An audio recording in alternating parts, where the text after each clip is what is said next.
Qaranglar, bitta islomiy savol beraman, ilmingizni sinab ko'rasiz. Xo'pmi? Agar javobini topa olmasangiz, videoni ko'proq odam ko'rishiga hissa qo'shasiz. Sharti shu. Savolni eshiting. Xo'p, demak, musulmonlarning vafot etgan go'daklari, chaqaloqlari, ular qayoqqa ketadi vafot etgandan keyin? Ular qabrda hisob-kitob qilinmaydi. Ularning gunohi yo'q, chunki hali voyaga yetmay vafot etgan yosh bolalar va go'daklar. Ular qayoqqa ketishadi va jannatda ota-onalari bilan uchrashadimi, uchrashmaydimi? Mana shu savol. Javobingiz qanday?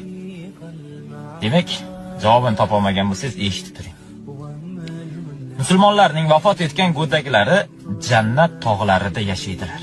To ular qiyomat kuni ota-onalari bilan uchrashmagunga qadar Ibrohim alayhissalom va ayollari Sora onamizning qaramog'ida bo'ladilar. Qaranglar, mashalloh, demak ota-onalari bilan albatta ko'rishadi ular jannatda. Ungacha esa jannatda Ibrohim